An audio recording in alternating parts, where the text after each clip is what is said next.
김성재의 언론 비평에 이어 매주 금요일 이 코너 역시 같이 붙어서 가겠습니다. 장훈의 메시지로 읽는 정치입니다. 대통령 연설문을 직접 작성한 장훈 전 청와대 연설행정관과 함께 주요 정치인들의 한 주간 메시지는 무엇이 있었는지 뜯어보고 그 속에 담긴 함의까지 살펴보도록 하겠습니다. 장훈 전 행정관 모셨습니다. 안녕하세요. 안녕하십니까. 네. 아마 영상을 보니 부동산 메시지에 대한 내용을 한번 뜯어보시는 것 같은데 바로 시작해 보시죠. 네. 오늘 메시지 제가 사실 처음 이제 이 자리에 섰는데 네네. 이제 메시지로 읽는 정치입니다.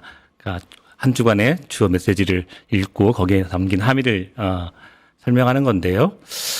이재명 대통령께서 투기도 내란도 잡았는데 투기 못 잡겠느냐? 내란도 잡았는데 투기 하나 못 잡겠냐? 이렇게 말씀해 주셨죠. 네. 네. 방금 전에 김성재 차관보께서 부동산 투기는 내란보다 위험하다. 내란보다 더 나쁜 것이다라고 네. 말씀해 주셨는데 그런 말씀에 근거해서 아마 그런 말씀이 나오지 않았나 생각을 합니다. 근데 이제 지금 대통령이 연일 SNS에 부동산을 잡겠다는 말씀을 네. 너무 계속 하고 계세요. 네. 그러니까 거의 15번 이상 SNS에 계속적으로 말씀하고 계시는데 이렇게 잠시만 죄송합니다. 그 대통령 메시지를 좀 더 읽어보기 전에 네. 그 과정 한번 살펴보죠. 대통령이 연설문 또는 대통령이 내는 메시지 이 단계는 대통령 혼자서 결정하는 단계가 아니지 않겠습니까? 최종 결정해야 대통령이 하겠지만 수많은 참모들이 어떠한 플랜과 어떠한 목적을 갖고 다 이렇게 해서 진행되는 거죠. 그 진행 절차가 어떻습니까, 일반적으로?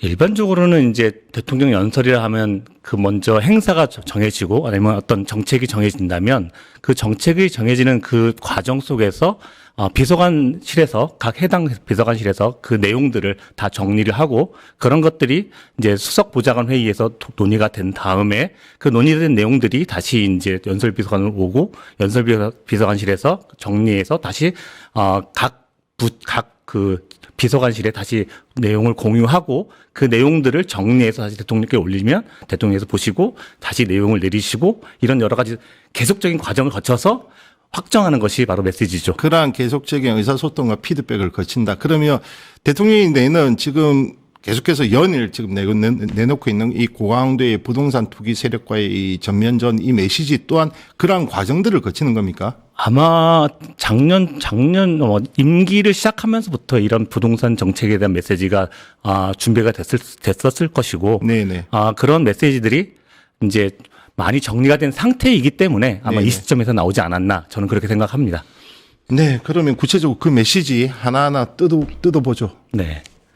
그래서 좀 메시지 같은 경우에는 그 내용도 되게 중요하지만 왜 이 시점에서 그 메시지가 나왔는가가 시점도 중요하다. 되게 중요하다고 생각을 합니다.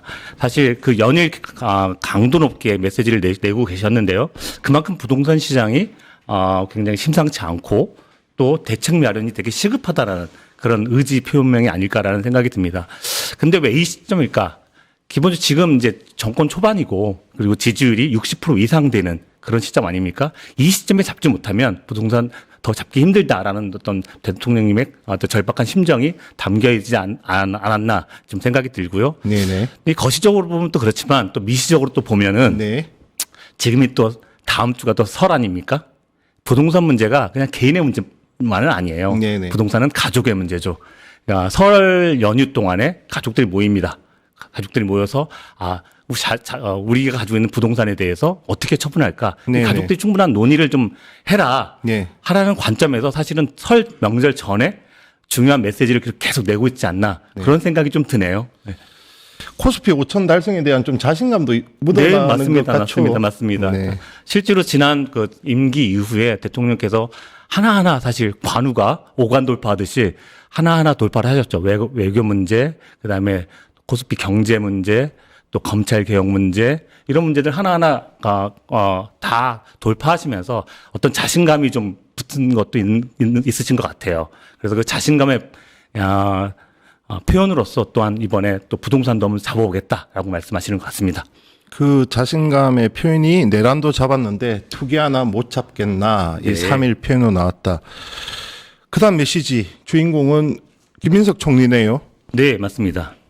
김민석 총리께서 지난 그 기자 간담회에서 앞으로 국정 운영에 최선을 다할 것이고 그 주제는 책임과 소통이 될 것이다. 라고 말씀하셨습니다. 상투적인 어법 아닌가요? 근데 그 정치인들이 혹은 뭐 국정의 운영자들이 그 단어를 쓸 때는 굉장히 그 단어의 의미가 굉장히 깊습니다. 네네. 예를 들어서 책임.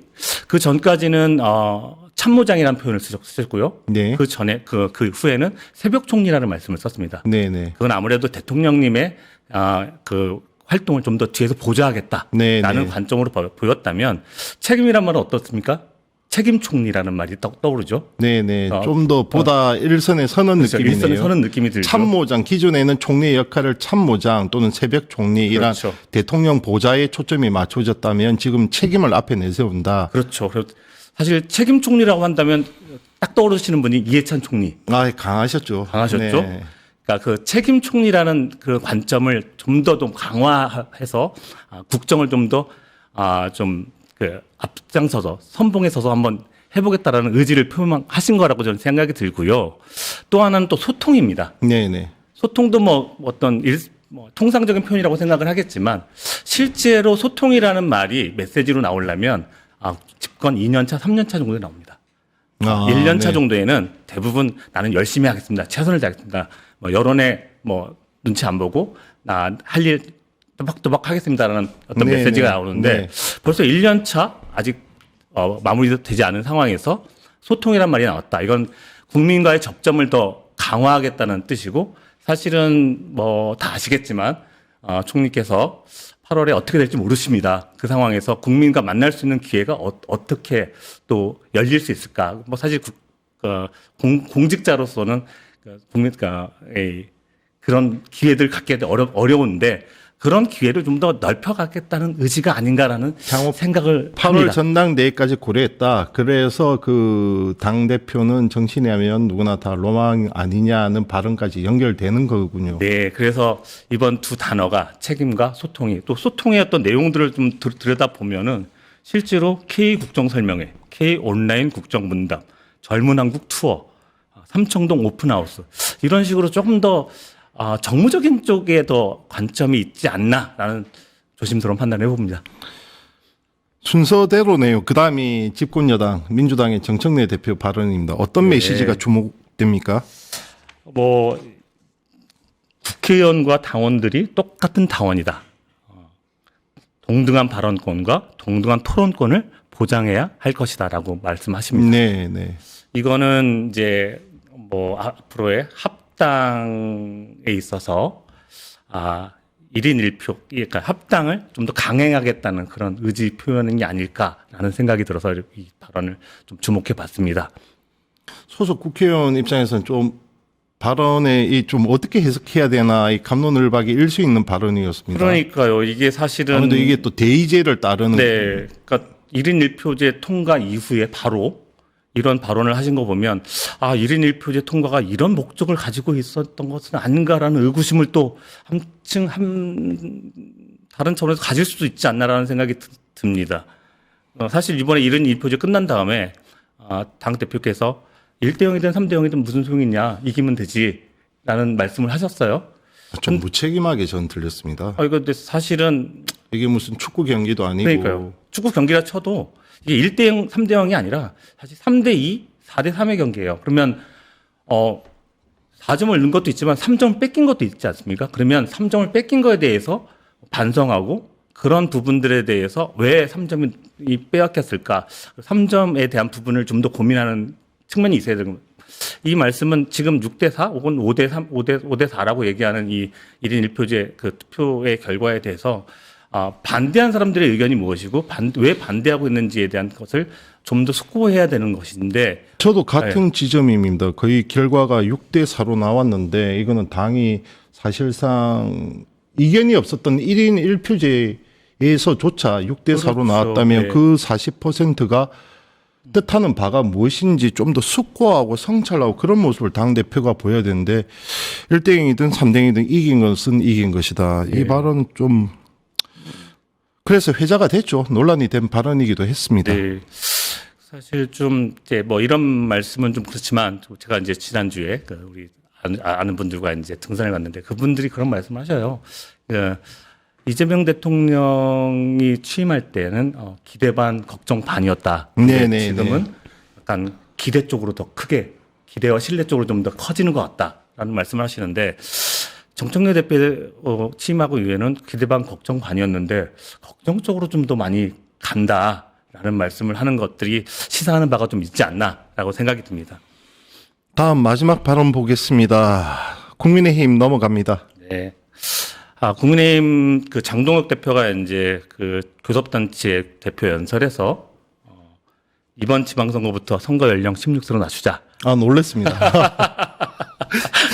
이게 무슨, 이 국힘에서 나올 소리야? 이랬죠. 예. 아무래도 지금 요즘 20대가 좀 민주당이나 이재명 정부 이쪽에 대한 그 반감들이 강한 걸 그걸 겨냥한 걸로 봐야 됩니까? 네, 그렇죠. 그리고 뭐 일단은 어떤 의제를 던지는 건 정치인에게 굉장히 중요한 부분이기 때문에 어떤 의제를 던질 것인가에 대한 아마 당 차원에서의 고민은 있었을 것이라고 생각을 합니다. 하지만 사실 며칠 전에 교육부하고 선관위에서 헌법 민주 교육을 좀 실시하겠다고 했을 때 국민의힘 측에서 이거 교실을 정치화시키는 거냐 하고 반대하는 그 논평을 낸 것이 기억이 나요. 그런 면에서 본다면 이건 사실 앞뒤가 좀 안 맞는 부분이다라는 네. 부분들이 좀 있고 그리고 또 18세로 조정할 때도 국민의힘 굉장히 반발이 심했지 않습니까? 그런 부분들을 본다면 좀 이 말씀은 조금은 좀 생각이 없지 않았나라는 생각이 들기도 하지만 어쨌든 현재 젊은 청소년들의 또 보수화 문제가 여전히 또 심각한 문제가 있다고 생각을 해서 그런 문제들에 대해서 국민의힘이 조금 더 정략적으로 좀 접근한 게 아닌가라는 생각이 좀 듭니다. 근데 그 정략적 접근이 정말 득으로 올지 실로 올지는 알 수가 없습니다. 그렇죠. 네. 네. 금주의 한마디를 뽑는다. 금주의 언중육을 한마디를 뽑는다. 이러면 어떤 메시지가 되겠습니까? 저는 두 개인데 하나는 네. 이제 아마는 빼시죠. 네네. 그 말씀인 것 같아요. 네. 그거는 아마 이 부동산 정책에 대한 확고한 의지를 좀 전에 봤던 그 국무회의 영상 그렇죠. 얘기하시는 국무회의 거죠? 연설에서 네. 구윤철 장관께서 아마 5월 9일에는 중과세 폐지가 될 것 같습니다라고 말했더니 대통령께서 그 앞에 아마는 빼시죠. 시장의 불확실성만 더 주는 거죠. 그렇죠. 그러니까 사실은 대부분들의 관료들이나 공직자들이 어느 정도 여지를 좀 남겨두는 측면들이 좀 있습니다. 어떤 정책을 펼칠 때 그런 정책의 여지마저도 없애라 하고 하는 것이 대통령의 말씀이신 것 같고 그리고 또 하나는 이재명 대통령께서 주가가 폭락할 때 좋아하는 사람들이 있다. 이런 말씀을 또 하셨어요. 누가 좋아하죠? 그러니까 주가가 폭락함으로 인해서 그 대통령의 말에 신빙성이 떨어졌다라고 하는 것을 좋아하는 세력들이 있지 않겠습니까? 네. 그건 이제 한편으로는 어떤 야당이나 보수 언론에 대한 얘기일 수 있지만 또 한편으로는 또 여당 내에 그런 부분들이 있지 않나라는 생각도 듭니다. 모르겠습니다. 지금까지 장훈 전 청와대 연설 행정관과 함께 장훈의 메시지로 읽는 정치 진행했습니다. 매주 금요일 한 주간의 주요 정치인의 메시지와 그 메시지에 담긴 함의해서 살펴보도록 하겠습니다. 오늘 감사했습니다. 네, 감사합니다. 네. 메시지로 읽는 정치, 대통령 연설문을 직접 작성한 장훈 전 청와대 연설 행정관과 함께 유력 정치인들의 한 주간 메시지를 한번 뜯어보고 그 속에 담긴 함의까지 살펴보겠습니다. 장훈 전 청와대 연설 행정관 자리했습니다. 안녕하십니까? 안녕하세요. 네. 이번 주 들고 온 메시지, 그 첫 번째 메시지는 무엇입니까? 예. 이번 주 메시지로 읽는 정치의 첫 번째 주제는 밤잠 설치는 이재명 대통령입니다. 네. 예. 이재명 대통령이 10일 국무회의 모두 발언에서 우리에게 주어진 시간이나 기회가 많지 않다. 제가 잠을 설치는 이유가 그런 것이다. 임기 초의 1시간과 중후반의 1시간의 가치는 완전히 다르다며 국정소회를 밝혔습니다. 네네. 그 국무회에서 이런 얘기를 하면 참 그걸 듣는 국무위원들은 그렇죠. 그렇죠. 등골이 오싹해지죠. 네. 사실 외람되지만 저도 청와대를 5년 동안 완전 개근했습니다. 네네. 2003년 2월 25일부터 2008년 2월 24일까지 개근했는데요. 그 5년을 한번 돌이켜보면 정말 첫 1년이 정말 중요하더라고요. 네네. 사실 그 정책을 바라보는 반응도 다르고 그리고 시간도 너무 빨리 가고 할 일도 너무 많은 거예요. 그 시간을 허비하면 사실 임기 중반을 돌게 되면 국정 동력도 많이 떨어지고 또 어떤 이슈를 던질 수도 없는 그런 상황이 도래합니다. 그런 상황들을 생각해서 대통령이 그런 마음들을 전한 것이 아닌가 생각이 드네요. 힘이 있을 때 일을 하자 이 뜻인 거죠. 결국. 네, 그렇죠. 두 번째 메시지 뭘로 봐야 됩니까? 예, 두 번째 메시지는 정청래 민주당 대표의 메시지입니다. 네네. 더 이상 합당 논란으로 우리의 힘을 소비할 수 없다. 네네.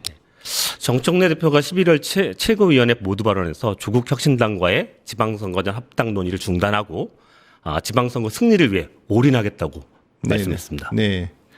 그런데 합당 제안을 한 사람이 대표였어요. 예. 자신의 이제 합당 제안을 거둬들인 거죠.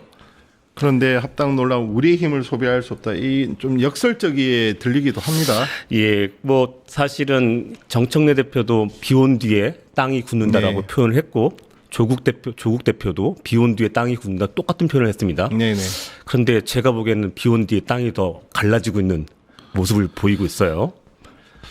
사실 민주당 내부에서도 이 사안을 두고 내부적인 내용도 되게 심했지만 이 사안이 일단락 되는 것처럼 보이지만 여전히 그 여지는 계속되고 있는 거라고 보입니다.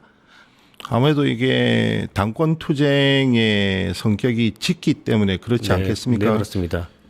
지방선거까지 어떻게 보면 지방선거 올인한다고 표현을 했는데 지방선거 올인하기 전에 또 조국 혁신당과의 또 연대의 문제가 또 발생이 그렇죠. 되죠. 선거 연대 예. 문제가 발생을 하게 되죠. 그렇게 되면 또 그 지방선거에 출마를 준비했던 많은 후보들이 또 많은 혼란에 겪게 되고 또 거기서 떨어지게 되면 또 그거에 대한 불만을 갖게 되게 마련입니다. 또 그 연대의 수준도 그리고 절차도 그리고 그런 어떤 것들이 합의가 되지 않은 상황에서 지금 또 이제 선거 연대를 한다고 했으니 앞으로의 또 이런 부분들이 정청래 대표가 그 리더십을 발휘하기에 상당히 어려운 부분이 없지 않아 있지 않을까 생각됩니다. 더 앞에 난관도 있지 않습니까? 이제 8월 전대 지방선거위원회 그렇습니다. 8월 전대가 있어서 지금 민주당 각 당원들뿐만 아니라 지지층이 거의 뭐 두 개로 쪼개진 상황이고 서로 간에 감정적인 수위를 넘는 발언들이 오가면서 이 과연 지금 한 당으로 볼 수 있을지 우려되는 상황까지 지금 연출되었습니다. 네, 그래서 정청래 대표의 이 리더십이 되게 중요한데 사실 이번 사건의 어떤 발화지도 거기 없고 그런 측면에서 볼 때 앞으로 남은 지방선거까지의 어떤 그 과정 속에서 과연 정청래 대표가 또 어떤 뭐 사단이라면 사단일까 어떤 또 그런 어떤 돌발 행위를 할지에 대한 걱정도 좀 있고 또 여전히 또 지방선거 이후에도 또 전당대회가 또 앞두고 있기 때문에 그 상황 속에서 어떤 권력 투쟁이 당 내에서 이루어지게 될지에 대해서 걱정이 많습니다. 어쨌든 합당을 제안했고 지금 지방선거 이후로 합당을 미뤘기 때문에 내용은 좀 당분간이라도 좀 일단락되는 모습을 보이게 네. 됐습니다. 다음은 국민의힘이네요. 네, 그렇습니다. 세 번째 살펴볼 메시지는 요즘 종잡을 수 없는 국민의힘 장동혁 네. 대표의 오락가락 발언입니다. 장동혁 대표가 10일 허민 유튜브 인터뷰에서 절연은 분열의 프레임이고 어떻게 하든 말로 하는 표현에선 그 프레임에서 절연할 수 없다고 생각한다고 말했어요. 네네. 근데 사실 또 그 전에 뭐 여러 또 경로로는 이 윤어게인과 절연하겠다는 또 의지도 표명했다가 또 갑자기 뭐 전한길 씨의 또 경고를 받고 다시 절연은 또 분열의 프레임이다라고 말하는 이 부분들이 아버지를 부를 수 없는 네. 홍길동의 심정이 아닐까라는 그런 생각이 듭니다. 일단 자기 중심이 바로 서지 못한 것 같죠. 그다음에 네, 자기 네. 기반이 워낙 취약하다 보니 이쪽 네. 저쪽에 휘둘리는 거 아니겠습니까? 네, 그렇습니다. 사실은 이 장동혁 대표 입장에서는 지방선거의 승리는 사실 거의 희박하다고 보고 지방선거 이후에 자기 자신들의 지지층을 모아서 그런 지지층으로 계속 권력을 유지하고 싶어하는 마음이 더 크지 않나라는 생각이 좀 듭니다. 근데 당장 설 연휴 직후인 2월 19일에는 윤석열 씨에 대한 내란 선고가 이루어집니다. 그러면 지금 특검이 사형을 구형한 상황에서 구형대로 이루어진다면 어떠한 형태로든 정리가 불가피해 보이는데요. 네, 그렇기 때문에 사실은 2월 19일이 되게 중요한 분기점이 될 텐데요. 뭐 여태까지 그래서 지난번 얘기할 때도 입장이 뭡니까 했을 때 지금까지 입장과 다를 바 없다라는 어떤 전략적 모호성을 계속 취하고 있는 모습을 보이는 것입니다. 사실 2월 19일 결정이 나왔어도 장동혁 대표 입장에서는 또 그렇다고 전륜할 수 있는 상황은 아닌 것 같아요. 전륜은 곧 절전이고 전환길, 절고니까 그 절전과 절고를 할 수 없는 그런 어떻게 보면 난감한 입장에 처하지 않을까라고 생각이 듭니다. 그쪽도 두 명의 유튜버가 막강하게 배후에 서 있네요. 그렇게 봐야 됩니까? 네, 그렇습니다. 뭐 이번에 어제였죠? 청와대 대통령 회동. 대통령 회동 본인이 직접 영수회담을 요청했는데 본인이 안 가는 이 황당한 상황이 벌어졌어요. 그 상황은 사실 본인에게도 본인의 어떤 생각도 있었겠지만 사실 뒤에서 여러 가지 그런 입장을 내는 그 두 분들의 막강한 영향력이 있지 않냐라는 게 세간의 평가입니다. 지금 국민의힘 안에서는 이런 목소리도 들린다고 하더라고요. 그러니까 전륜을 하라고 했더니 지금 박근혜와 손을 잡아서 무슨 탄핵 대통령을 릴레이 하는 것도 아니고 뭐 하는 거냐. 단식을 멈추게 한 것도 박근혜였고 그리고 이번에 공관위원장에 누구였습니까? 박근혜의 입이었던 그렇죠. 이정현 전 대표를 임명을 그렇죠. 했단 말이죠. 그렇죠. 참 과거 그것도 그릇된 과거로만 회귀하는 모습입니다. 네. 다음 발언 보시죠. 예, 다음 발언은 좀 정책적 발언을 좀 주목했습니다. 네. 네 번째로 주목할 메시지는 정동영 통일부 장관의 발언인데요. 네네. 입건하고 압색한 사실 자체가 이북에 무인기를 보낸 사실을 확인한 것이기 때문에 여기에 대해서는 마땅히 유감을 표명할 필요가 있다라고 얘기했습니다. 이게 정동영 통일부 장관이 명동성당 천주교 미사에 가서 한 발언인데요. 사실 이 발언을 보면 이제 평양 무인기 사건과 관련해서 정부 고위 관계자로서는 첫 번째 처음으로 공식적인 유감을 표명한 것입니다. 네. 우리가 우미 트고 풀이 나면 이제 새싹이 돋으면 봄이 오는 걸 알죠. 네네. 네. 아무래도 이런 발언들이 앞으로 이번 이재명 정부의 대북 정책이나 이런 부분들에 약간 실마리가 되지 않을까라는 생각이 들어서 이 메시지를 정했습니다. 극우 세력, 보수 세력, 국민의힘으로부터 상당히 비난을 받을 수밖에 없는 걸 잘 알면서도 이러한 발언을 했네요. 네. 그리고 그 전에도 10일에도 그게 이제 개성공단 폐쇄 10주년 되는 날이었는데 그날에도 개성공단 폐쇄에 유감을 표명했죠. 또 어젠가 국회 정보위 보고자리에서 북미 회담에 대한 어떤 예상을 조심스럽게 하더라고요. 그래서 이제 북한 같은 경우에는 이제 4월 예정된 북중 회담과 그 이후에 이제 북미 회담까지 좀 이어지지 않을까라는 기대를 조심스럽게 하고 있습니다. 제가 토마토 실론에 네네. 이재명 정부의 4가지 방향, 이재명 정부가 가야 할 4가지 방향이라는 어떤 실론을 쓴 적이 있는데 첫 번째는 이제 동진을 할 것이다. 영남 쪽을 진출할 것이다. 두 번째는 이 중도로 갈 것이다. 그러니까 중도 그리고 중도 실용을 할 것이다. 세 번째는 성장 정책을 할 것이다. 그리고 네 번째는 결국은 대북 정책에 대한 획기적인 제안을 하지 않을까라는 생각을 합니다. 어쨌든 간에 지난 정부 민주당이 집권했던 3번의 정부에서 모두 정상회담을 이루었거든요. 네네. 그렇죠. 네. 노무현 대통령은 김대중 대통령은 하늘로 갔고 노무현 대통령은 육로로 갔고 네. 그리고 문재인 대통령은 판문점을 걸어서 들어갔지 않습니까? 네. 그러면 결국 이재명 대통령도 이번에 북한과의 어떤 관계를 개선해서 새로운 어떤 모멘텀을 가지고 가고 싶어하는 어떤 욕구가 있지 않을까.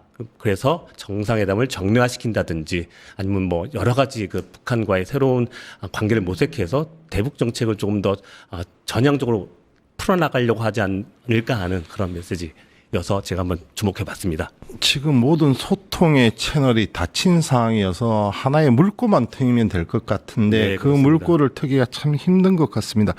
그리고 정동윤 장관 입장에서는 개성공단은 또 자기 치적 맞습니다. 엄청나게 내세우는 맞습니다. 치적이고 해서 이 남북 경협의 상징인 개성공단이 이렇게 장기간 폐쇄된 것에 대해서 아마 안타까움이 개인적으로 아마 제일 크지 않겠나 이렇게 이재명 생각이 듭니다. 대통령이 정동영 장관을 다시 통일부 장관으로 앉힌 이유도 그런 이유가 있지 않을까라는 생각이 듭니다. 자, 한 주간 볼 때 가장 언중유골로 뽑을 수 있는 메시지 과연 무엇이 있었습니까? 이에 뭐 아무래도 그 조국 대표의 저 발언을 제가 네, 뽑아봤는데요. 민주당이 제안한 연대가 지방선거 연대인지 아니면 추상적 구호로서의 연대인지 확인해야 할 것이다. 그러니까 어떻게 저도 그 말을 보면서 이 말 속에 참 뼈가 있네 이런 생각을 했습니다. 어떻게 읽으셨습니까? 조국 대표가 지방선거전 이제 합당 불거를 받아들이고 사과도 받아들였잖아요. 근데 이제 연대하고 통합하자는 그 제안을 받았습니다. 근데 이제 연대하고 통합하자는 제안을 받았을 때 그 연대가 도대체 무슨 연대냐? 네네. 그러면 이 연대가 그냥 우리 한번 잘해보자. 그냥 친구로서 우당으로서 잘 지내보자. 그런 어떤 추상적인 메시지냐. 아니면 지방선거에서 정말 어느 쪽 지역, 뭐 어느 쪽 뭐 이런 당대당의 어떤 뭐 연대를 하자는 얘기냐. 이게 정해져야. 네네. 그래야 조국혁신당도 이제 선거 전략을 또 짤 거 아닙니까? 네네. 근데 이런 부분들은 정해지지 않은 상황에서 조금 의심스러운 부분이 있어서 이런 질문을 던지지 않았나 생각합니다. 어떤 의심을 하고 있단 말입니까? 아무래도 그러니까 원하는 연대는 그럼 뭐 어떠한 모습이라고 보십니까? 일단은 조국 대표의 원내 진입이 일단 중요하겠죠. 네네. 뭐 아무래도 당의 보궐선거에 간판이고, 네. 그렇죠. 그런 걸 하고 그다음에 예전에 호남 지역에서 아무래도 거기가 당선 가능성이 높은 지역이니까 그나마, 네. 예, 그 지역에서의 몇 군데의 어떤 뭐랄까 희생 네, 양보를 좀 하는 것에 대한 기대가 아닐까. 그 정도는 해야 연대라고 할 수 있는데 그냥 뭐 우리 같이 하는데 후보끼리 하고 뭐 이런 거는 과연 연대라고 할 수 있을까라고 하는 의문이 아닐까 생각합니다. 민주당과 조국 혁신당 합당 과정에서 나왔던 그 수위를 넘는 발언들, 메시지들 보면서 참 요즘 한국 정치 수준이 좀 낮아졌다 이렇게 생각이 드셨나요? 예, 사실 뭐 어제 또 그 조국 대표께서 손가역 얘기까지 하시더라고요. 네네. 예, 네. 그 발언은 사실은 뭐 봉합하자는 얘기인 건지 이게 그냥 서로 같이 잘 가자는 얘기인 건지 아니면 서로 이제 상처를 후벼파서 다시 한번 싸우자는 얘기인 건지 조금은 의심스러운 구석이 있는 발언이었습니다. 그렇죠. 후단협 얘기까지 나왔었죠. 네. 네, 지금까지 메시지 읽는 정치 장훈 전 청와대 연설 행정관이었습니다. 감사합니다. 아유, 감사합니다. 네. 오늘을 시작으로 매주 목요일 이분과 함께 하겠습니다. 정치 1번지 종로를 지역구로 둔 곽상원 민주당 의원입니다. 아직은 노무현 전 대통령의 사위로 우리에게 더 유명합니다. 인사 나누겠습니다. 안녕하십니까? 네, 안녕하세요. 곽상원입니다. 반갑습니다. 네, 오랜만에 네. 뵙습니다. 글쎄 말이 밖에서 보다가 저희가 코너명을 짜봤어요. 곽상원의 예. 일이 있습니다. 예전에 노무현 대통령이 하셨던 말씀을 예, 나와서 예, 예. 어떻게 마음에 드십니까? 제가 원래 이의만 제기하는 사람은 아니고 저는 원래 화합을 중요하게 생각하고 화합을 추구하는 사람인데 하지만 뭐 제 의견이 가끔씩 이의로 보일 때가 좀 있으니까 네네. 뭐 좋습니다. 그리고 뭐 특히 이제 그 노무현 대통령께서 국회의원 시절에 이제 3당 합당 당시에 이의 있습니다라고 발언하신 그랬죠. 분이 참 오랫동안 네. 각인되어 있고 지금도 많은 분들이 기억하고 계시는 걸 보니까 네. 뭐 저도 뭐 그냥 뭐 이의를 할 때 이의할 때 이해해 보겠습니다. 예. 이의가 있을 때 숨는 것은 비겁 아니겠습니까? 예, 자신의 독단적인 의견이 아니라 또 혹은 자신의 이익을 위해서 그 이의를 하는 것 사실은 좋지 않은 것이고요. 네네네. 정치할 때는 그 우리 공동체가 어떤 방향으로 나아가야 되는지에 대한 의견, 명분이 있어야죠. 예, 그 명분을 향해서 나아가는 이유는 바람직한 것이라고 봅니다. 민주당이 복잡합니다. 그런 것 같습니다. 예. 자, 제일 뜨거운 화두 예, 합당 논의. 합당. 예, 자, 바로 들어가나요? 네, 바로 들어가시죠. 페이스북에 글을 올렸습니다. 합당에 대한 그 예, 반대 예, 입장을 예, 분명히 예. 했고 그에 대한 예, 근거들을 댔습니다. 예, 간략하게 한번 요약을 해보죠. 그때 저도 사실은 합당을 하겠다는 말씀, 그러니까 당대표께서 합당을 하겠다는 말씀을 그 당의 의원총회에서 처음 전해 들었고요. 처음에는 처음 합당이라는 말씀을 듣고 한동안 제 생각을 좀 정리를 좀 해봤습니다. 뉴스를 통해서 맨 처음 접했겠죠. 아니요, 당연히. 처음 접한 것은 그 의원총회에 가서, 네네네. 예, 거기서 이제 바로 이제 네. 그래가지고 그냥 잠시 생각을 좀 해봤고, 그래서 저는 그 다음 날 그냥 제 의견을 바로 이야기를 했는데요. 네네. 일단 기본적으로는 그 이게 어떠한 정치적 이익을 얻기 위한 것으로 보이고, 네네.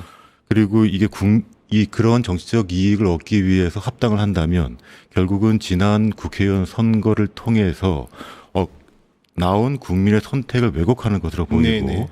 그 이전에 당내 논의나 국민적 논의를 하지 않은 그런 수기 절차를 위반한 것으로 보여서 네네. 정치적 이익을 얻기 위해서 국민의 선택을 왜곡하는 수기 절차 없는 합당에 반대한다고 제 의견을 정리했습니다. 그 정치적 이익이란 무엇인가요? 정치적 이익 참 여러 가지 있을 수가 있는데요. 지금 그 논의를 보면 크게는 뭐 한 두세 가지가 있는 것 같습니다. 하나는 합당을 하더라도 지금은 왜 논의하느냐, 시기상의 문제를 제기하시는 분들이 계시고, 두 번째로는 이 합당을 하게 되면 뭐 지방선거에 도움이 안 된다, 그러니까 정치적 이익이 없다, 이렇게 말씀하시는 분도 계십니다. 네. 이것은 시기상의 문제와 정치적 이익의 문제죠. 그 정치적 이익 중에서는 또 그렇다면 그 지방선거에 도움이 된다면 그럼 하자는 것이냐, 네네. 시기가 그럼 늦다고 하면은 하자는 것이냐, 그런 말씀도 동시에 사실 당연히, 해야 네, 되는 네. 것입니다. 근데 지금 보면 그럼 하나하나 뜯어보죠. 자, 먼저 지방선거에 도움이 됩니까?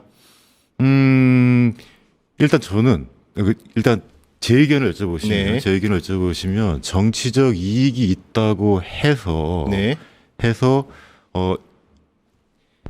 이 방식으로 합당을 하는 것은 옳지 않다. 정치적 도의가 아니다. 그리고 국민에 대한 예의가 아니고 네. 정치하고 나아갈 길이 아니라고 저는 판단하고 있습니다. 네. 합당 지금 하자고 말씀하시는 분들을 보면은 좀 결과론적인 얘기일 수도 있습니다만 특정 유튜브 정치 채널에 반복적으로 출연을 하시거나 네네. 그 출연을 통해서 정치적 이익을 얻으신 분들이 좀 많은 것 같습니다. 네. 그리고 특히 또 이제 그 합당을 또 옹호하시는 분들은 그 특정 유튜버들이 이야기를 하거나 그 글을 통해서 정치 세력을 확대하시는 분들이 많죠. 조금 더 구체적으로 말씀을 드리면 조국 혁신당의 그 많은 국회의원님들 사실 저 개인적으로 친한 분들 꽤 있습니다. 네네네. 근데 그분들 중에 많은 분들이 실제로 지역구는 전혀 없으신 비례정당이기 때문에 네. 유튜브 출연을 통해서 정치적인 활동을 지금 하고 계시죠. 그러니까 그 결과적으로는 그 특정 유튜브를 중심으로 합당을 민주당 내에서 합당을 추진하거나 조국혁신당에서 추진하는 형태가 되는 것이고, 그렇게 되면 결과적으로는 그 유튜브에게 정치적 이익을 몰아주는 셈이 될 것으로 좀 본다는 것입니다. 그 특정 유튜브에 논란이 된 발언 잠시 영상 보고 오겠습니다. 정청래 대표가 당대표로서는 꼭 했어야만 하는, 욕먹을지도 모르는 일인데 했어야만 하는 일을 했다고 봅니다. 네. 이런 안을 내는 자체가 구태타임. 네네. 이거 사기 아닙니까? 그러니까- 우리 입장에서는 사기예요, 사기. 제가 알아서 할게요. 빼달라고 요구하는 것도 자유고 넣는 것도 이쪽이 결정할 일이에요. 그러니까 합당에 반대하는 사람은 합당에 반대하는 이유를 얘기를 해야 돼요. 절차를 가지고 시비 걸지 말고요. 자기가 찬성하면 절차 가지고 시비 걸겠어요? 그러니까. 내심 반대하는데 반대하는 이유를 말할 수 없을 때 절차 갖고 시비 거는 거거든. 자기 감정을 못 이겨가지고 화가 나서 공격한다든가 또는 알량한 자기 이익을 위해서 한다든가 이런 인상을 좀 그 다음 차례로 날아가거든요. 그게. 그 잘 알아본다니까요. 예, 지금 위험 수위에 와 있는 정치인들이 여러 보여요. 이 민주당과 조국혁신당과의 합당 문제 초반에 제기될 때만 해도 정청래 대표에게 제기됐던 문제는 절차적 하자. 예, 예. 예, 그 문제가 제기를 됐었는데 이어서 이제 방금 말씀하신 것처럼 합당이 과연 정말 도움이 되느냐 또는 다당제의 길, 인위적인 정계 개편 뭐 이런 득실 문제까지 나왔고 그러다가 끝에는 지금 각종 음모론들이 쏟아지고 있는데 그 중심에 서 있는 사람이 또 김어준 씨임은 분명합니다. 분명한데 작년이었나요? 제가 기억하기에 경향신문하고 곽상원 의원이 예. 이 김어준 유튜브에 대한 문제를 제기할 때만 해도 다들 좀 그렇게 입을 닫았죠. 솔직히 목소리를 크게 내세우지를 못했습니다. 물론 다른 분들은 전혀 그냥 뭐 공식적으로 말씀 못 하셨죠. 동의는 했을지언정 워낙 이제 큰 대중적 지지를 받고 있는 상황에서 특히 그것이 선출직인 분들에게 당원들의 표심과도 연결되기 때문에 아마 말을 꺼내기가 상당히 힘들었을 걸로 보입니다. 그런데 이제 어쨌든 논란의 중심에 다시 서게 됐고 각 개인이 자기 소신을 밝힐 수는 있죠. 당연히. 그렇지 않습니까? 그것이 유튜브라는 방송 채널 통해서라도 밝힐 수는 저는 있다고 봅니다만 그것을 현실 정치에 개입하는 그것이 문제라고 보이는데 실제 그렇게 보이십니까? 현실 정치에 개입을 하는 지금 화면을 지금 보여주신 건데요. 네. 예, 예. 지금 이 화면에 나오신 분들이 지금 워낙 많은 말씀을 하셨고 그리고 많은 분들이 등장을 하셔가지고 사실 제가 그에 대한 제 의견을 말씀을 드리려면 하나씩 말씀을 드려야 되는데 네. 현상적으로 놓고 보면은 저는 그때도 특정 정치 유튜버라고만 말을 했는데 많은 분들이 그가 누군지를 알고 계시더라고요. 예. 힘들지 않았습니까? 예, 실제로 근데 뒤에서는 많은 의원들이나 그러니까 그 특정 정치 유튜버들로 인해서 희생을 당하신 분들은 또 응원해 주는 분들이 많았습니다. 그리고 사실은 제가 뭐 허위로 이야기를 했다든지 아니면 조작을 이야기했다든지 제 이익을 위해서 한 이야기가 아니고 실제로 이게 지금 정당 외에서 정당 내부의 의사 결정에 영향을 미치고 그리고 정치인들도 그 특정 유튜버에 사실상 종속이 되거나 편입이 되거나 영향력에 영향을 입어서 정치 활동을 해 나가고 계셨기 때문에 혹은 어떤 경우에는 자신도 모르게 그 세력화에 있을 수밖에 없는 상황이 되었기 때문에 그 본인들도 그 상황을 싫어하시는 분들이 많습니다. 옳지 않기 때문입니다. 그래서 한편으로는 힘들었지만 한편으로는 힘이 났습니다.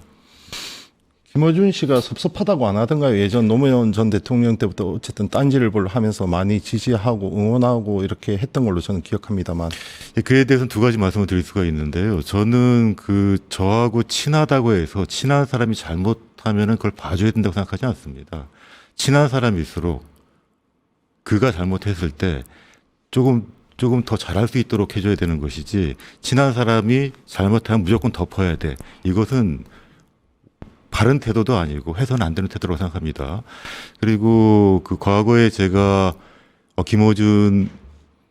제가 말을 해버렸네. 김어준 씨가 운영하시는 채널에 출연한 적도 있지요. 네. 있지만 그 벌써 꽤 오래전 일이고 일정 시점 이후로는 출연한 적이 없습니다. 그래서 뭐 그 후로는 연락한 적이 없네요. 실제 민주당 내 영향력이 어느 정도입니까? 글쎄요, 그걸 뭐 제가 수치상으로는 알 수는 없습니다만. 정도로 얘기해 보죠. 수치가 아니라. 예, 그냥 개량화는 하기 힘들 것 같고. 예. 제가 겪은 사례를 보면 조금 전에 말씀하신 것처럼 제가 정치 유튜버에 대한 이야기를 했고 그때 표현했던 것이 그 특정 정치 유튜버들이 정치 권력을 휘두른다 이렇게 제가 표현을 했고 그때 주간 경향으로 기억합니다. 네. 저도 기억합니다. 예, 주간 경향 기사들이 몇 번 나왔었는데 거의 주간 경향에 주도를 했죠. 예. 그 사실을 가지고 민주당에 있는 민주파출소에서 그 해당 기사를 허위 사실이라고 언론중재위원회에 제소를 합니다. 네네. 그러니까 이야기는 제가 했는데 민주당에서 저를 비난한 것과 사실은 동일한 것이죠. 제가 마치 허위 사실을 얘기한 것처럼 그때 민주당의 논리가 뭐였냐? 왜 그것이 허위 사실이냐? 우리 민주당은 유튜브 권력에 종속된 것이 아니라 협조 관계다. 자발적 소통하고 있는 관계다라고 주장을 했다는 거예요. 네네. 예. 물론 그 언론중재위원회에서는 민주당의 주장을 기각했죠. 그런 건 사실인데 그러니까 그 당 내에서 세력을 그 확보하고 계시는 분들이 실제로 스스로가 그 특정 정치 유튜버와 소통하고 협조하면서 당을 운영했다고 자백한 거고 다름이 없습니다. 김어준 씨는 언론이 아니지 않습니까? 때문에 약간 저희에 대한 잣대와는 좀 기준이 틀려야 될 것으로 보이고, 그다음 두 번째 진영 결집이나 이런 것에 대해서는 또 일정 부분 공이 있지 않습니까? 공이 있는 것은 공이 있는 네. 것이죠. 예. 공이 있는 것은 공이 있는 것이고 제가 공이 있는 것은 공이 없다고 말씀드리는 것이 아니라 좀 비유를 드리자면 그거죠. 사람이 생존을 하기 위해서는 밥을 먹어야 되는 것은 당연한 것인데 밥을 많이 먹으면 어떻게 되느냐, 혹은 밥을 가지고 있다는 이유로 어떤 사람의 생존을 위협하는 것은 또 다른 문제라는 것입니다. 예. 지금 그러한 상황까지 지금 오고 있고 당의 존폐 문제, 당의 그 형식에 제일 중요한 것이 사실은 합당 논의인데 합당 논의가 나오자마자 조금 전에 화면에서 보신 것처럼 특정 정치 유튜버인 김어준 씨 채널에서 바로 옹호를 해준다는 것이죠. 그때 제가 그 표현을 보게 되면 정 대표가 민주당 대표로서 했어야만 하는 일이다. 네네. 뭐 아래로부터 중지를 모으려면 이해 당사자들이 물러설 수 없는 전장이 된다. 진도가 안 나간다. 이렇게 얘기했다는 것이죠, 그죠? 하나의 의견 표명으로 받아들일 수 없습니까? 의견 표명일 수 있죠. 네. 근데 보시면 네. 시기나 네. 그 출연진들이나 그 전에 했던 정치적인 행동들을 보면 실제로 선후가 어떻게 되는지 저는 모르겠습니다만 실제로 그 정치 유튜브 채널에서 이 스스로 정청래 대표님의 합당 제안에 대해서 스스로 민주당 대표로서 했어야만 하는 일이다라고 선언을 한 것이죠. 때문에 지금 세간에서 의심하고 있는 정청래 대표의 그 합당 제안, 네, 김어준 씨가 깊게 연관돼 있다고 보시는 겁니까? 그럴 수 있는 가능성도 있어 보이는 것이 네. 정청래 대표님께서는 그 김어준 씨 채널에 자주 등장을 하시고 거기 커뮤니티가 하나 있죠. 뭐 딴지 게시판. 예. 그 딴지 게시판에 글도 많이 쓰신다고 하고 정청래 대표가 그 말을 해서 논란이 됐죠. 딴지일보 게시판이 민심의 척도다 해서 좀 논란이 크게 산 바 있습니다. 뭐 민심의 척도일 수도 있죠. 예, 일 수도 있는데 그것은 견해에 따라 다른 것인데 그 세상에 존재하는 많은 목소리들이 있는데 그 다양한 목소리 중에서 우리 사회, 그다음에 정치, 그리고 최소한 더불어민주당이 나아갈 방향을 정해야 되는 것이지 특정한 커뮤니티 내에 특정한 주장만이 그 민심의 척도가 될 수 있는지는 모르겠습니다. 그것이 우세하거나 가치적으로 더 높다면 가중치 줄 수 있겠습니다만. 네, 이 문제는 단시간에 토론이나 설명으로 끝날 문제는 아닌 것 같습니다. 계속해서 이어가야 될 것 같고, 곽상원 의원과는 이번 주를 시작으로 매주 목요일 저희와 만나는 시간을 갖습니다. 있습니다. 많이 응원 부탁드립니다. 지금까지 민주당 곽상원 의원이었습니다. 감사합니다. 감사합니다. 네. 매주 목요일 이분과 함께 합니다. 정치 1번지 종로를 지역구로 둔 노무현 전 대통령의 사이 곽상원 의원입니다. 안녕하세요. 안녕하세요. 곽상원입니다. 반갑습니다. 네. 지난주 한번 출연해 보시니 어떠세요? 예, 사실은 이렇게 방송의 형식을 한 그 프로그램에 너무 오래간만에 출연을 해가지고요. 네네. 예, 뭐 사실 긴장도 좀 됐고 어떻게 방송은 잘 나왔는지 모르겠습니다. 주위에서 뭐라고 얘기들 하시던가요? 예, 주변에서 뭐 가끔 말씀하시는 분도 계셨고 뭐 괜찮다는 분도 계셨고 좀 잘 못했다는 분도 계셨고 뭐 잘해보겠습니다. 그동안 왜 타 방송에서는 의원님을 모시지 않았나요? 뭐 몇 번 부르긴 했었는데 제가 네. 일정상 안 맞은 것도 있었고 그리고 이제 이게 실제로 잘 아시는 것처럼 미디어의 중심이 그러니까 일반 방송보다 지금 유튜브 네. 생태계로 옮겨갔기 때문에 네. 그 유튜브 생태계는 또 특정한 그 주제, 특정한 사람들을 선호하는 경우가 좀 있어서 제가 좀 그렇게 하진 않겠다는 생각이 좀 있어서 제가 나가진 않았습니다. 초선 의원이신데 일단 초선으로서 남들이 안 하는 소신, 팩이 있는 발언을 한 것이 이제 가장 큰 화제가 어쨌든 예. 특정 유튜브에 대한 문제점을 지적을 했고 그때만 해도 좀 공론화되지 않았던 그 주제가 이번 합당 과정을 거치면서 상당히 좀 문제의식이 되었다, 공론화되었다 이렇게 볼 수 있습니다. 동의하십니까? 예, 한편으로는 좀 놀랍기도 하고 한편으로는 좀 제가 예상했던 것보다 좀 시절이 좀 빨리 온 것 같기도 하고 한편으로는 조금 더 정치가 좀 바람직한 현상으로 바뀌고 있다고 생각을 합니다. 일단 논란이 됐던 발언 잠시만 보고 오도록 하겠습니다. 지방선거 전에 합치는 걸로 마음이 모아지면 빨리 합쳐버리고 서로 우호적으로 공존할 길을 찾아라. 그게 답이에요.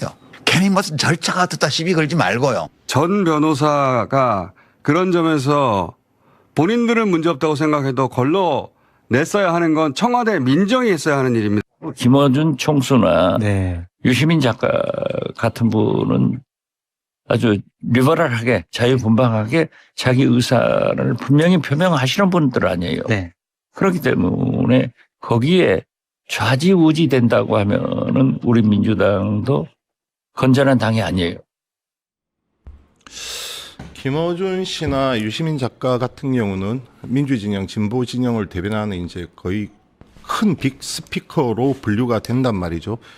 그렇기 때문에 이 두 명이 어떠한 방향으로 좀 여론을 뭐 몰아간다고 얘기를 할까요? 그런 쪽으로 얘기를 하다 보면 여론 또한 그쪽으로 급격하게 가는 현상이 그동안에 좀 많이 반복되었던 것이 사실입니다. 그런데 이번에는 합당 과정을 만약에 놓고 본다면 오히려 더 반대되는 현상이 더 강해졌어요. 예. 왜 그렇다고 보십니까? 글쎄요, 논쟁 자체가 갈릴 수 있는 사안이어서 그렇고, 그리고 과거처럼, 포갑적으로 혹은 일방적으로 자신의 의견만을 강요하는 그 시절에서 좀 벗어났다고 보일 수 있고요. 또 하나는 저는 좀 그때 제가 처음에 특정 유튜버라고 제가 네네. 늘 말씀을 드리는데, 특정 유튜버라고 하는 게 이제 하나의 채널만 있는 것이 아니기 때문에 네네네. 그렇습니다. 그때 제가 처음 말씀을 드렸을 때는 저도 굉장히 이제 뭐 고민도 많았고, 그리고 굉장히 사실 고통스럽기도 했는데, 그때 그럼에도 불구하고 제가 끝까지 주장했던 이유 중에 하나가, 원래 틈을 만들려면 틈이라는 것은 바늘 하나로 시작을 하는 겁니다. 네네. 이게 그 바늘 하나가 날카롭게 그 핵심을 찌르지 않으면 그 균열이 생길 수가 없기 때문에 그렇거든요. 그때 실제로 많은 분들이 공감을 했었지만 자신의 목소리를 내지 못했습니다. 근데 지금 그때 균열을 만들었기 때문에 네. 그 균열로서 이제 새로운 숨이 들어왔다는 것이죠. 그 숨을 보고 지금 다시 사람들이 숨 쉴 수 있다는 것이고요. 지금 말씀하신 것처럼 그 김어준 공장장, 예, 그리고 유시민 작가님들이 지금까지 민주 진영 혹은 민주당의 의견을 대변했다고 말씀하셨는데, 실제로 그 단순히 대변한 것이 아니라 그 의견을 만들어 온 측면이 좀 있습니다. 그러니까 예전에 크게 따지면 조중동이 해왔던 뭐 아젠다 세팅, 의제 설정 이런 거죠. 조중동이 했던 것보다 훨씬 더 강력하게 하죠. 네. 과거에 이제 언론들은 실제로는 외견상 중립을 표방을 하고 실질적인 그러니까 방향성을 제시했는데 지금의 모든 의견을 보시면 조금 전에 나왔던 방송도 마찬가지일 텐데요. 단순히 방향성을 제시하는 것이 아니라 특정한 결론을 내고 그 특정한 결론에 반대되거나 특정한 결론을 그러니까 표현만 달라도 그 사람을 공격하기 시작하는 그런 포갑성이 있었다는 것이죠. 그러니까 거기서 지금 벗어난 것만 해도 저는 큰 변화라 생각하고 있습니다. 유시민 작가는 개인적으로 잘 아시죠? 잘 알죠. 근데 잘하는데, 그러니까 거기 어떻게 해야 잘하는지 모르겠습니다만, 예. 알긴 합니다. 근데 이번에 저도 이제 좀 깜짝 놀란 발언이 조금 전에 그 발언인데 절차적 하자를 갖고 시비 걸지 말라. 그런데 민주주의 요체가 절차적 정당성이 아닙니까? 저는 그 말에 대해서는 좀 저 스스로도 납득도 안 될 뿐더러 저 발언만큼 도저히 동의하기가 어렵더라고요. 저는 원래 그 어떤 사람의 그 한마디 말을 가지고 그 사람의 모든 걸 평가를 하거나 그 사람의 그 한마디 말을 가지고 비난하는 거를 싫어하는 편인데 네. 실제로 그래서 이제 지금 이 말씀이 유시민 작가님의 그 절차에 대해서 시비 걸지 말라는 말에 대해서 많은 분들이 말씀하셔서 저도 좀 주변 맥락을 좀 봤습니다. 네네. 실제로 보니까 내가 내린 결론이 어떻게 나왔는지에 대해서는 묻지 말고 이 결론을 따라가야 되는 것 아니냐라는 자신의 의견을 개진하기 위해서 그런 것이고요. 지금 그동안 많은 분들이 특히 본인이 진보적이거나 본인이 민주적이거나 라고 말씀하시는 분들은 절차를 보다 더 중시해 왔습니다.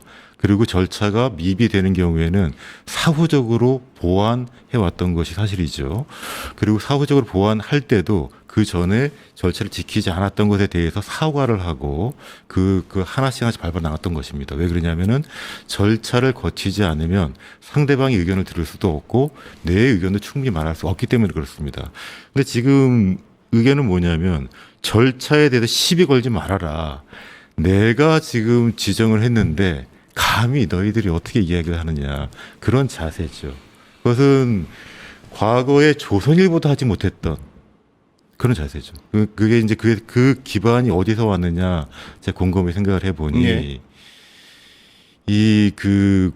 본인이 지금까지 이야기를 하면은 그 말에 따라왔고 본인이 이야기를 하는 채널에 구독자 수가 많고 그 구독자 수를 인질로 삼아서 내 구독자를 인질로 삼아서 내 이야기에 권위를 부여했다는 것이죠. 그 패턴은 사실 반복된 겁니다. 네네. 과거에 조선일보가 힘을 가졌던 것은 조선일보의 발행 부수가 가장 그렇죠. 많았다는 네, 것이고 네, 네. 그 발행 부수가 많은 것을 나의 힘으로 생각을 하고 내 특정한 의견을 혹시 그것이 옳은 의견이든 잘못된 의견이든 국가에 도움이 되든 상관없이 내 의견이 중요했다는 것이죠. 지금도 같은 현상이 반복되고 있는 것입니다. 합리적 토론은 당연히 있어야 됩니다. 그 토론 과정에서 논쟁이 있을 수도 있고요. 그것은 뭐 당연히 있어야 되고 우리 또한 그 길을 걸어야 되는데 그것이 아니라 약간의 지침처럼 방향성을 제시하고 그러한 여론몰이를 하는 것에 대해서는 상당히 경계해야 된다 이건데 이것이 지금 진영주의가 낳은 극단적인 폐해의 한 모습일 수도 있습니다.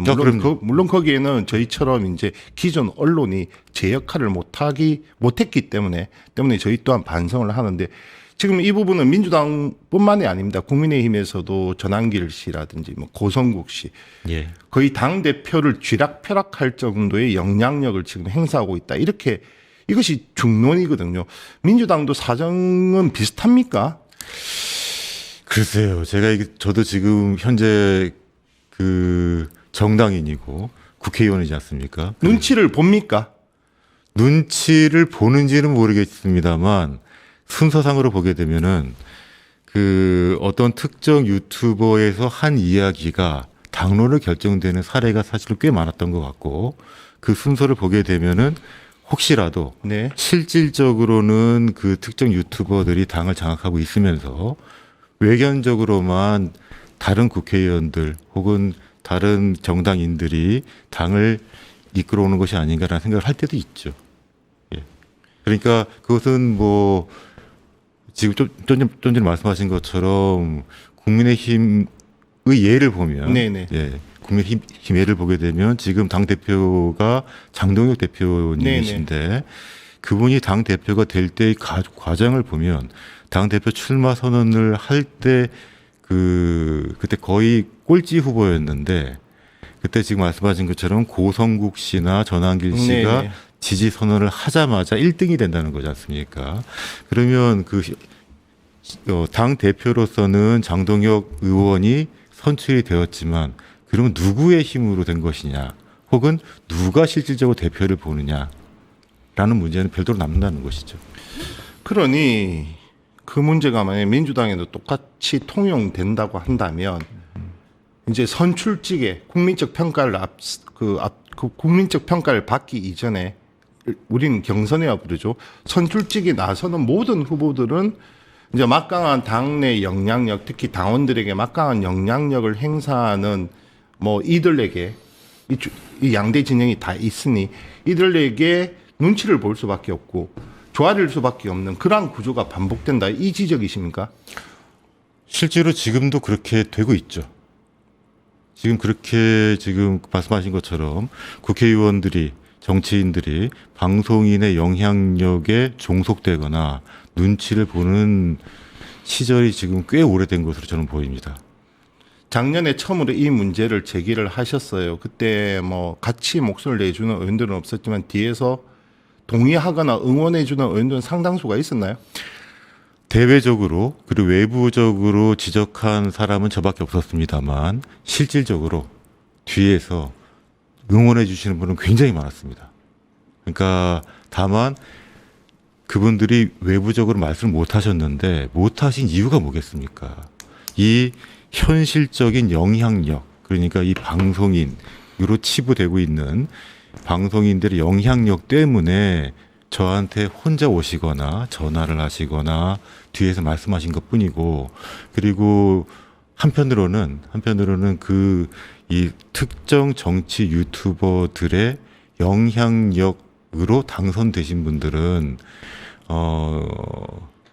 거기서 쉽게 벗어날 수 없거나 본인도 모르게 비자발적으로 그 영향력에 끌려가신 분도 계십니다. 그런 분들도 혹여나 하는 생각 때문에 못할 뿐입니다. 다음 공천 걱정 안 되십니까? 공천이요? 그럼 뭐 이렇게 잘못된 공천은 받고 싶지 않습니다. 잘못된 공천 받고 싶지 않다. 예. 어떻게 하면 끊어낼 수가 있습니까?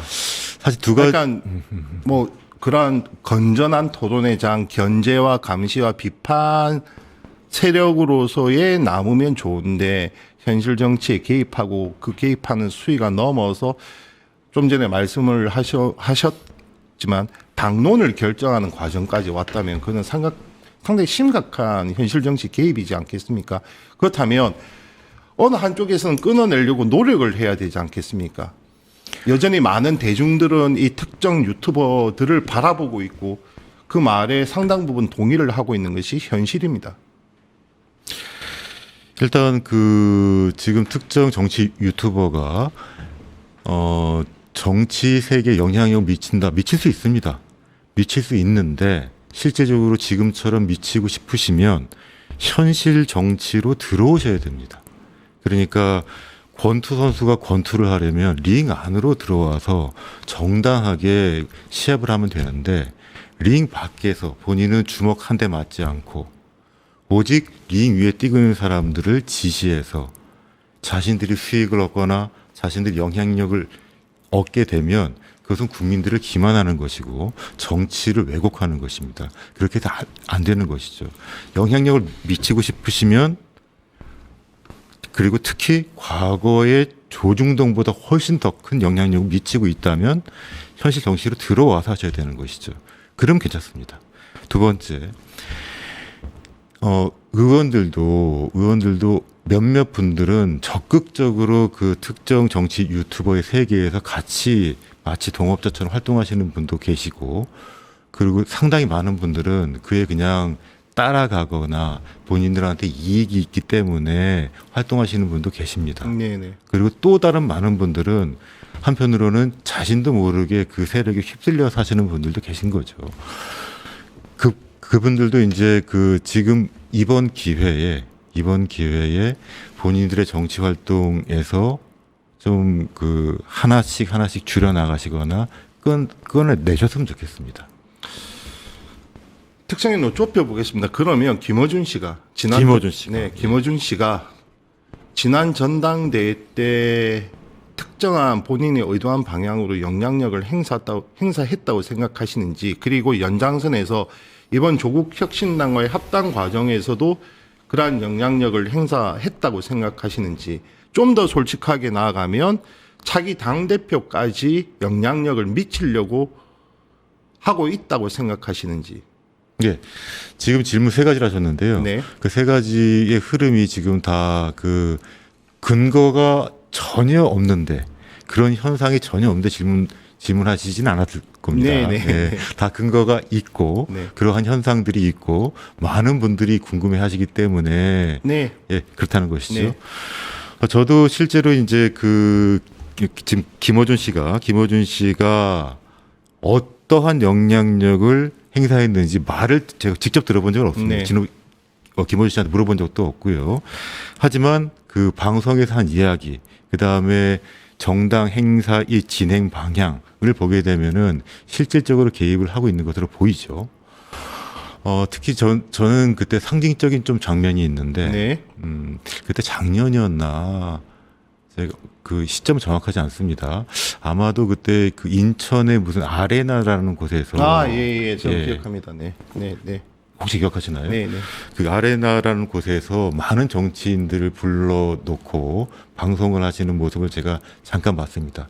저는 그곳에 가지도 않았고 그 방송을 다 보지는 않았는데, 언론 보도나 짧게 나온 영상들을 보니까 그때 문재인 전 대통령도 네. 오셨고, 네. 김경수 지사, 네. 정청래 대표, 그때 김문석 총리도 네, 오셨나요? 네, 뭐 맞습니다. 하여튼 많은 분들이 오셨는데, 그 많은 분들을 불러놓고 그때 제가 좀 상징적으로 놀랍게 봤던 장면은, 문재인 전 대통령께서 형님으로 불러봐 이렇게 하셨나요? 네. 예, 그 장면이 저는 아주 인상적이었는데, 그때 그게 이제 저한테는 정치 세력이, 심지어 전 대통령까지 한 명의 유튜버 정치 세력에게 좀 과격한 표현을 하자면 복속하겠다는 선언으로 봤습니다. 복속하겠다는 선언으로 봤다. 아니면 현실적으로 그런 영향력이 있다고 인정하는 것으로 봤습니다. 조금 더 순화시키자면 지금 현실 정치 유튜버의 이익에 내가 크게 저항하지 않겠다라는 그런 모습으로 봤습니다. 어차피 연장선이긴 하지만 잠시 주제를 좀 돌려서 이번 민주당과 조국혁신당의 합당 문제에서 나아가겠습니다. 지금 감정적 골이 깊어졌어요. 민주당과 조국혁신당 간 그 당원들과 지지층 간에 일단 감정적 골이 깊어졌고, 민주당 내부에서 또 당원들이 격하게 지금 격한 발언들이 오가면서 갈등이 이제 심화되고 있는 양상이죠. 그러면 크게 봤을 때 가령 민주진보 진영이 민주당이 배출을 한 3명의 대통령이 있지 않습니까? 김대중 대통령, 노무현 대통령, 그리고 문재인 대통령. 아들이 아버지의 자산 중에서 부채만 빼고 승계하겠다 이러지는 않잖아요. 그러면 그럼요. 크게 보자면, 물론 공간은 다 어느 정도 있겠지만, 그 대통령 3명의 자산을 다 승계하고 그 세력들을 함께하는 것이 진정한 통합 아니냐라는 담론으로 만약에 이번 합당 문제를 본다면, 지금 큰 통합에서는 이는 분명히 분열이다 이렇게 규정할 수 있지 않겠습니까? 지금 말씀하신 것처럼 실제로 통합의 의미를 어떻게 둘 것이냐의 문제가 좀 있습니다. 네.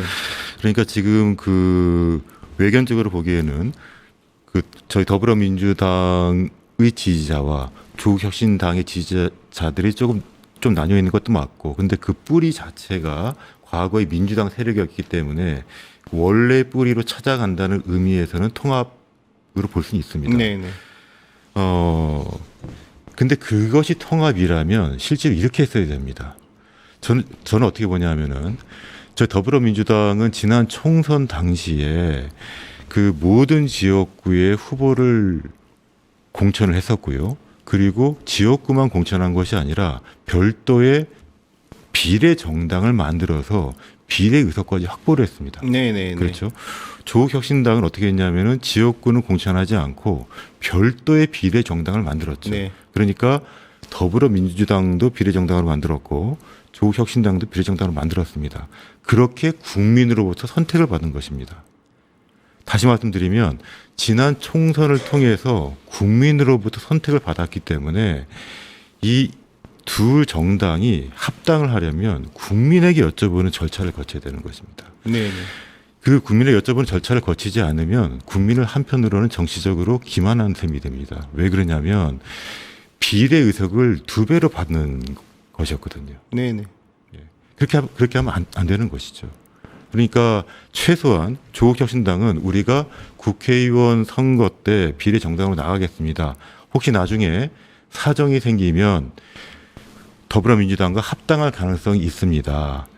그래 찍어주시겠습니까? 라고 말씀하셨어야 되는 것이죠. 그래야 국민에 대한 정치적 예의를 갖추는 것입니다. 그렇지 않으면 국민의 정치적인 의사를 왜곡하는 것이죠. 그래서 저는 본질적 왜곡이 있다고 보는 것입니다. 그 이유 때문에 재반대를 하는 것입니다. 그러한 측면에서 건설적인 토론이 이루어지면 좋은데 지금 감정적 발언들 내는 무조건 뭐 친문은 안 돼. 라든지 그렇죠. 그렇게 누구 특정인 세력 어쨌든 공간에 있다고 보면 말씀을 드렸지만 민주당이 배출한 전직 대통령의 세력들은 좀 더 그래도 함께 해야 된다는 것이 기본적인 철학의 가치라고 본다면 지금 분열이 너무 다른 양상으로 흐르고 있지 않나 이런 지적이 불가피해서 드린 질문이었습니다. 그렇죠. 이게 사실은 그 불필요한 갈등이 있을 이유는 없습니다. 특히나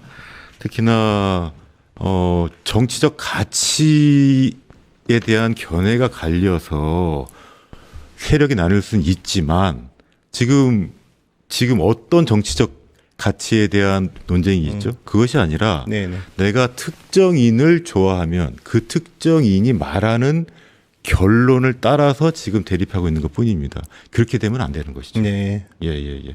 그리고 그 특정인들이 혹시라도 그 특정인들이 내 이익을 위해서 나의 정치적 이익을 위해서 나의 지지자들을 이용하고 있다면 그 점을 반성해야 되는 것이죠.